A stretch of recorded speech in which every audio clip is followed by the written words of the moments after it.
أنا مالا كينيام كنور أونلاين تي في بيا كمال كنور أونلاين تي في أجن غواز دانا بانا لير بانا كلينجا جان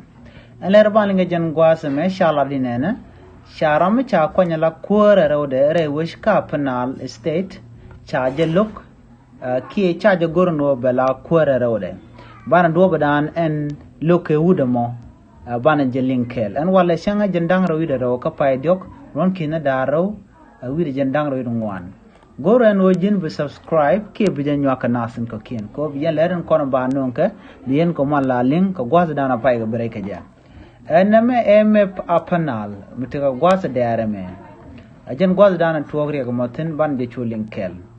shala de no te ke wun mishwale den jo agok jen chala do jen la kuore rodo mo men cha kwen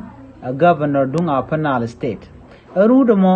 Chalu ke jima ban kano angok ejen kus ma ban kene ne tinte ke melus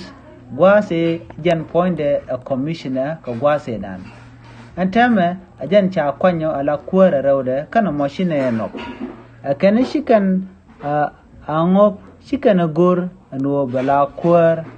ki agok shikan gor no jen bala kuar wishin wini ko kene ka gwase dan me commissioner jen point de chana chakanak chawra jmo shajalat ko jen chala ro jen cheje gurno dara chuong dara jetu ko gwase dan chiji maban kana melu chigete ka kormidi longa kuimon gwad no chwaga dak ke chwaga nan karodian antama jen chaja kwanyala kwara rawde ka panal state kana mo chala de no chaja gur netin kontin chenyo chiang michro rolot wajen chedia kwar kro dan shalat ka jem anure chwale angok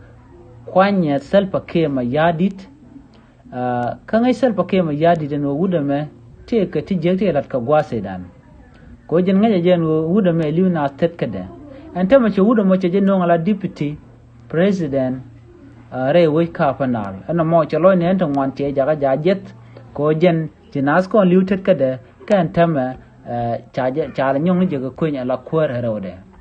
tawra mo chaje la netin kontila maban tin ne ite konte nyin ke ne konte ke melut ka chwa ka mo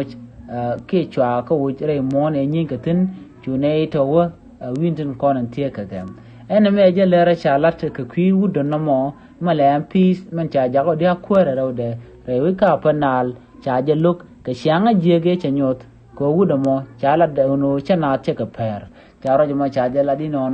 gor no jin bi nyo ka nasin ko kien ko bi lerin content ba non ka kare jam bukan chama la shukaya gorje biya subscribe ke biya notification bell wa biya je twany jella danda kon linga jen gwasame en wala changa jen dang rawi raw ka pay diok ron kina daraw ri jen dang rawi ngwan biya ta kamal bye bye